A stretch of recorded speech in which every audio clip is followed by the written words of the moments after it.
So this lawyer was losing $100,000 a year because his business model was broken. And so what I want to walk through is how we fixed it and how you can apply the learnings from his business to your business. My name is Alex Ramosi. I run acquisition.com. It's a portfolio of companies that last year did over $250 million a year in aggregate. And we help businesses just like the one I'm going to walk you through today scale. So let me give you the first rule that I have in terms of scaling a business. 1-1-1. One product, one avatar, one channel until you're $1 million a year. All right, so that means you sell one thing to one person in one way until you get to $1 million. The first issue was the help everyone issue. I don't think there's anything wrong with having this as a noble goal, but you're not gonna help anybody if you're broke. You need resources. So the attorney launched courses and software to kind of give back. There were some financial consequences from that because the software itself alone was losing him money. And so he's spending the majority of his time on these two things. And guess where you think most of his money was coming from here? His services. Here's the reality of this, is that every hour you were spending on the unprofitable work was an hour not spent on scaling the services, which was the main cash cow of the business. Like, it kills a ton of businesses, and the thing is they feel justified in this. Like they're doing the Lord's work, but you're not. You're fooling yourself because you're not willing to confront the harder issue, which is that you don't know how to focus and you don't know how to say no. And it also means you don't know how to say no to customers because you cannot sell everyone. Even if you give everything away for free, you'll have people who complain. So people complaining is going to be a constant in business. You might as well have them complain and be profitable and help the people who are swimming towards you. And this is actually pretty near and dear to me because when I met Layla, my wife, she was a trainer, and she actually had this bleeding heart syndrome, if you will. And she was like, I just want to build a company where people really love working and I just want to help a lot of people. And I said, do you think it's possible that you will be able to help more people if you make money?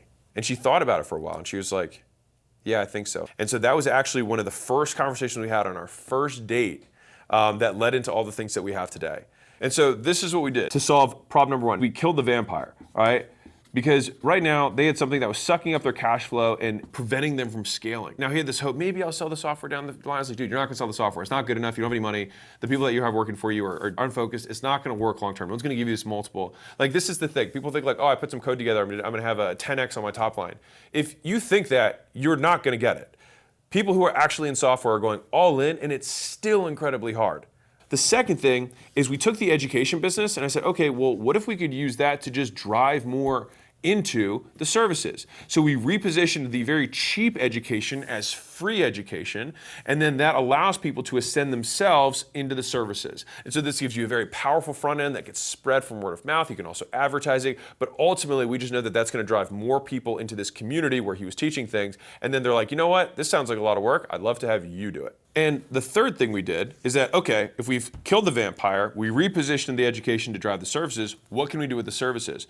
Well, we want to double down. And so what does that actually mean? It means we had to reprice the services because their close rate was exceptionally high. Again, the help everyone issue. They just wanted to say yes to every single person, but they weren't able to get nearly as much profit as they probably should have. And so in his business, I saw an easy double or triple for the right avatar. And so what happens is, let's say you've got avatar A, avatar B, and avatar C. The thing is that an A client might be able to spend 10 times more than a C client. And so what most people do is they take A, B, and C, they average them and say, okay, well, I'm going to charge 2x rather than 10x. And they sacrifice their margin and ultimately how much they're able to scale. Because believe it or not, there's still a ton of A's.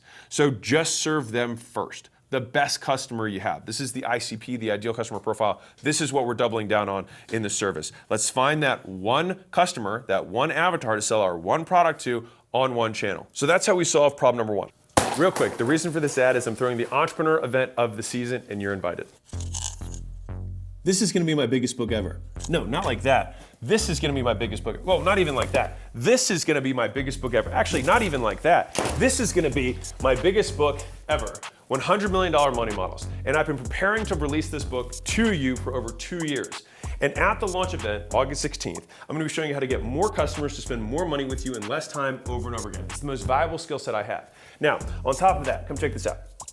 I've got 5 mystery headliners that have all confirmed they're gonna be there live, and they've never before shared the same stage, and most of these people don't speak publicly. Now, on top of that, I have 4 amazing bonuses that are available to anyone who wants to pre-order a book. You don't have to, because you can register for free for that, you can show up for free, you can enjoy all of that for nothing.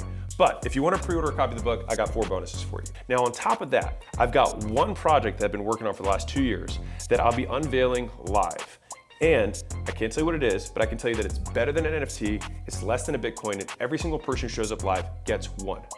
So, if you want it, click, register. I'll see you there live August 16th. Pre-order a book if you want. It's gonna be awesome. So problem number 2 is they had broken traffic. So what does this mean? It means they had a leaky bucket, right? So when I asked him to walk me through how he was getting customers, he told me that he created content on YouTube. But when I asked him if that was where most of the leads were coming from, he said, actually, they go to his Instagram page from YouTube. I was like, okay, so what are your calls to action in the video? I was like, do you send them from your videos to Instagram? He said, no, they actually just randomly find me on Instagram, and then they DM us on Instagram and ask us questions, and that's ultimately how we get leads. I was like, okay, slow down. So you're getting all your leads from a place that you don't tell them where to go, and then when they get to that Instagram, which they find on accident, your profile doesn't even solicit them to DM you. And he was like, yes. So I was like, great, well, let's solve that now. I make this as an extreme example, but I see this as a problem that a lot of business owners make, which is that they don't know where their leads are coming from. And so they continue to optimize for the wrong thing. They continue to stick with what's comfortable or what they know instead of adjusting based on their customers, how they behave, right? And so he was probably leaving $20,000, $30,000, $50,000 a month on the table just by not optimizing his traffic that he already was getting. So we did 5 things to solve this problem. So number 1 is we added CTAs at the 30% mark in his YouTube videos to go to Instagram and DM him. The second is that we put that CTA in more places. So we also put it in the description. We also put it in the pinned comment. We also updated his YouTube profile to also have the same CTA. So B, C, and D are all the same concept. And then finally, here's the nasty one. We started proactively DMing people who are following him because he's doing way better on YouTube than he is on Instagram. And so most of those new follows are people who are coming from his YouTube. So we just said, okay, well, if someone follows you, DM them and just say, hey, you here for free stuff or do you want help with your legal stuff? If they say, I want help, then boom, you have a lead. If I'm a business owner, I'm thinking, okay, what can I take from this? So we took someone's existing behavior. We weren't like, oh, let's drive them through funnel. People were already going to Instagram and DMing him, and he already knew how to convert from DMs. So let's not break that. Let's lubricate it. The other piece that we did in terms of why this worked is that we were getting qualified leads up front. So we started filtering them in the DMers by saying free thing or help. And by doing that, it just got so much of the time wasted in the DMs off their plate. So the third problem that we encountered was he had an hourly billing trap, right? He was billing the wrong way. They were charging $250 an hour, and the average client value was $1,500 bucks. All right, so that's 6 hours on average. This, in my opinion, was leaving a lot on the table because people were actually coming to him not for hourly services, they were coming for a specific result. The issue here is that he actually was underpricing the result. And so trying to say, hey, we're $250 an hour, maybe that's a lot, maybe it's not a lot. No one has a really good idea of what an hourly rate should be unless they just look at other people's hourly rates, which makes you a commodity. Whereas if you say, hey, you want your music to be able to be sold to a record label, I'll get all of the IP protection in place in order for you to do that. Well, now I can position the price of my thing in relation to the dream outcome that they want, which is to become a music star and ultimately leverage that to become famous and save the world with their music. And so this underpricing trap is especially common with service providers who price based on time, based on outcome. All right, you want to be value-based, not kind of feature-based in terms of your pricing. So we ditched the hourly billing and we went with $5,800 up front. Now that sounds, you're like, holy cow, that's way bigger. Now remember, he had plenty of sales conversations that he was able to generate, and he had a pretty good close rate. And so if you have a really good close rate or an exceptionally good close rate, then I hear that and think, oh, we're underpriced. And so on top of this $5,800, we also tagged in a little commission that he gets if they close a deal. And some of these deals are worth several $100,000. So it actually adds up to be pretty material for him. But also, I like adding that piece in because when you talk about flat fee plus performance, guess what you think the prospect is thinking? Oh, this is probably gonna happen. So we actually, literally how we present our price will dictate the belief that a prospect is going to have based on what they will believe our incentive structure is. If he just said, hey, I'm 100% commission, then people will be like, holy cow, that's an amazing offer. And a lot of people do that because it is such an amazing offer. But how can we dial this back to find the sweet spot? Because plenty of these musicians might not have been good. And some of the clients that you might work with might not actually be successful. So we have to balance our risk here. But still having an element of performance still drives that conviction. Now, what we did that I think is kind of clever, and this is my preferred way of doing things if I ever have the option, is having an A-B offer. And so you can A-B anything. Hint, it's coming out of my next book, I'm talking about this. But whenever you have an offer, if you say, would you like chocolate vanilla? Do you want to start Monday or Tuesday? Do you want to have a male or female masseuse? You can always A/B your offer. All right, and so the B offer that we made here was $25,000 with 0 commission.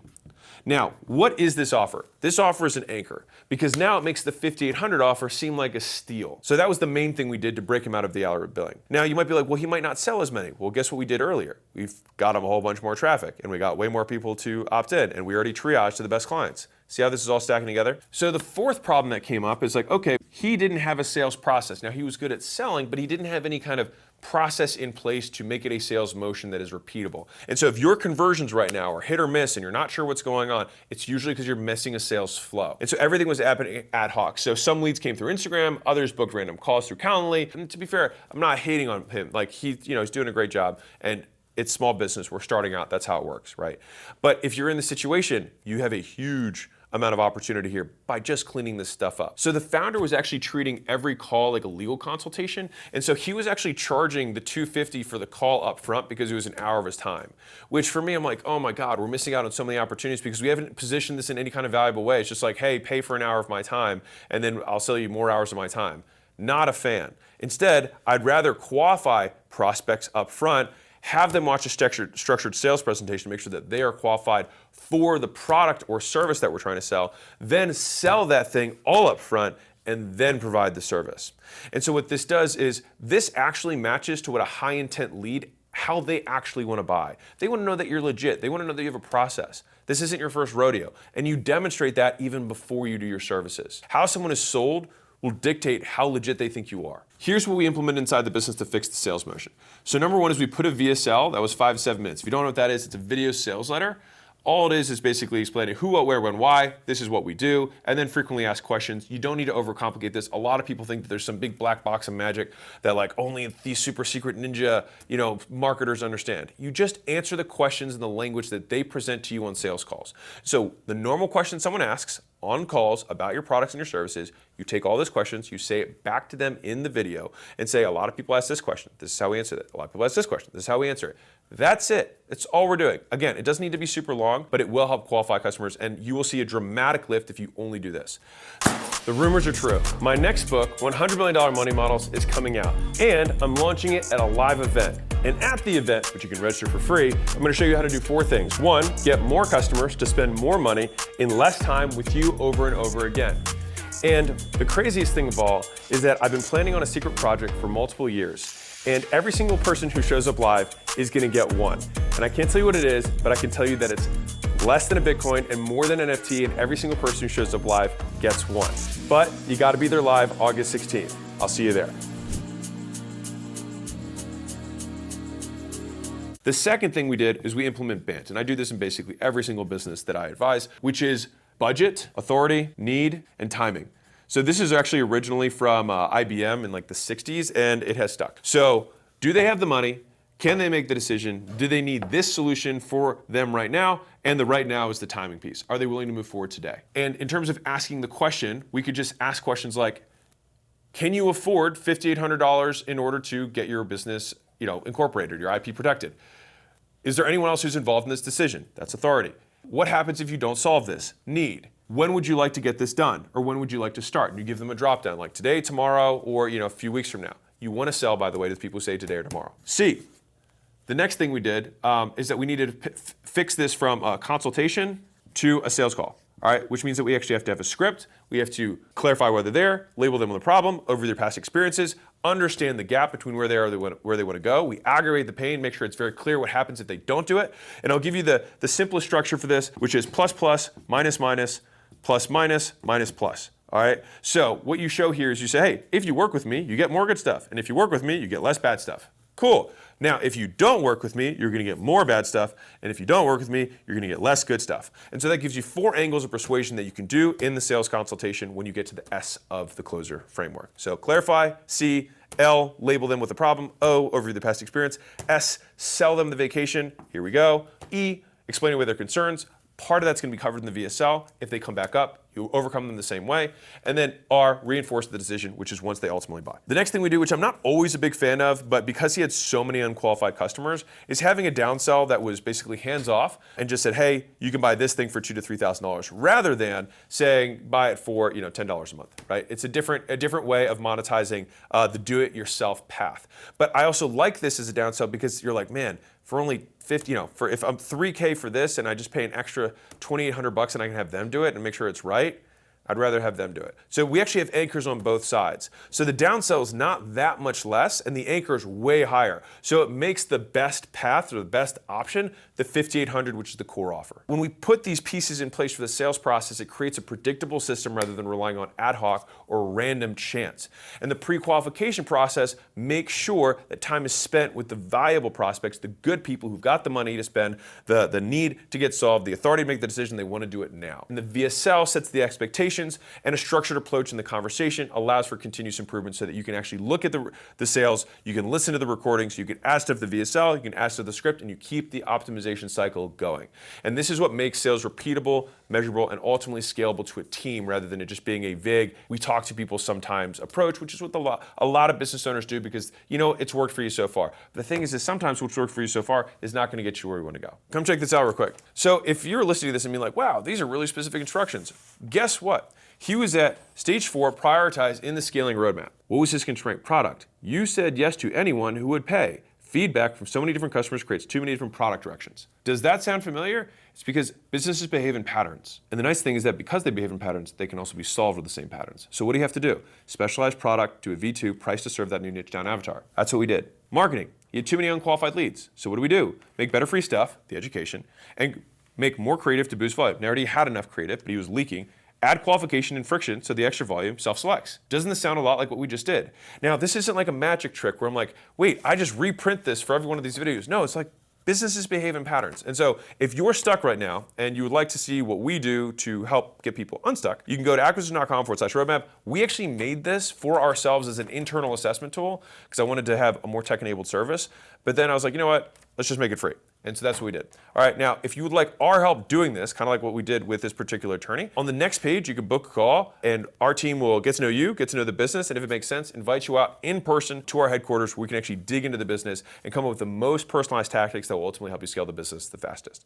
So if that sounds interesting, click the link, get the free thing, and book a call. Otherwise, enjoy the rest of the video. So the TLDR is this. Keep the main thing, and cut what's not working. Second point, traffic is useless without a clear direction. 3, price based on value, not time. If you want to see the actual conversation that I had with this attorney, you can look at it over here. Enjoy.